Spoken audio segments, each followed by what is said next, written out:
All right, so now we're going to look at maps, which is another data structure that was added in ES 2015. And they're similar to objects where they have key value pairs. However, the key doesn't have to be a string. It can be a number. It could even be like an array or an object. So let's go ahead and create a new map. I'm just going to call this my map. And we can set it with the map constructor. All right, so now we can add data to this using the set method. So let's say mymap.set, and then I'm going to set a key of name, and let's set a value of John. All right, now like I said, we don't have to just use strings for keys. I could use a number, so I could say 1, and then maybe we want that to correspond to a color for some reason. So let's do red, and then let's do 2 for the key. All right, so now my map has 3 key value pairs in it. If I want to get the value, I can use the get method. So let's do console log mymap.get, and I'm going to get the name, and then let's get 1, key of 1, and key of 2, and that gives us John, blue, and red. Okay, now we can also get the size. So if I want to do, say, mymap.size, which is a property that will give us the number of items in the map, which of course is 3 for this one.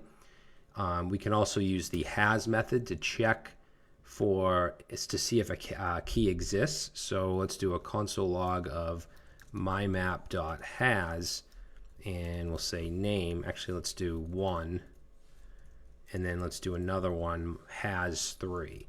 So if I save that, we're going to get true for 1 because I set that here, but there is no key of 3 in this map, so I'm going to get false. All right, now we can also delete from our map. So let's do a map.delete,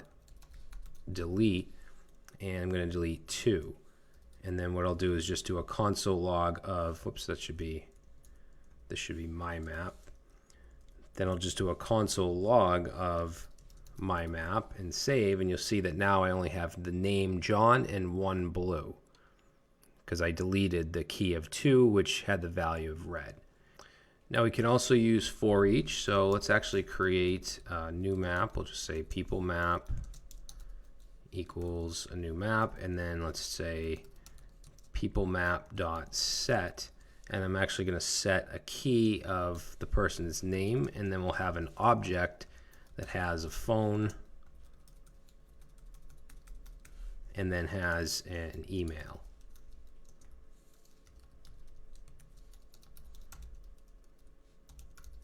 Okay, and then we'll just copy that down. Let's change this one to, say, Jack. Change the key to Jack, and then we'll change this one to Jill.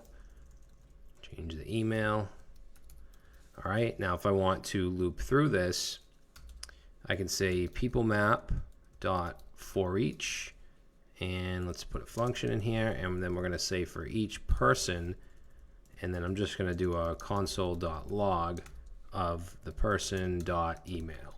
Save that, and we see our 3 emails. We can also get the keys and values and entries from a map. So let's do a console log of peoplemap.keys. If I do that, you'll see I'll actually get back an iterator that gives me this Brad, Jack, and Jill. So it gives me the keys. If I want to get the values, then I could just do, instead of keys, we can say dot values. Then I get an iterator with the actual values. So each object. And then we can also get entries as well.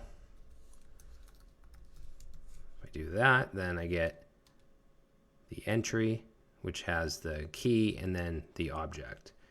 Now, since these are iterators, we can use the next method. So let's say const iterator, and set that.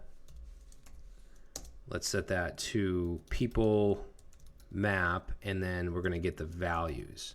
Okay, we could use keys or entries as well, but I'm going to get the values, and then I'm going to do a console log of iterator, iterator.next. And I'm sure you know what's going to happen. If we do that, we get an object that has the value which is the value of that entry, and then a done value, which is false, meaning that I can keep going here. So if I do that again, I'm going to get the next value. And if I do it again, and then one more time after that, the last time, it's going to be done true.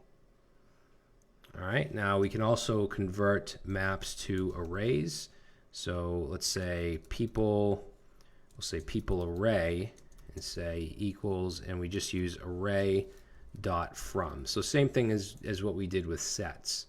You can pass in people map, and then let's do a console log of people array, and this is what we get. So we have an array, 0 index is Brad, 1 index is the object. So pretty simple, the basics of this. Now, like with a lot of things, doing just a kind of a learning module like this and showing you the methods is great. You need to know that stuff, but I think it helps to see it in a more practical situation. So in the next video, we're going to build a little poll project where we're going to keep track of the answers of the poll and the number of votes by using a map.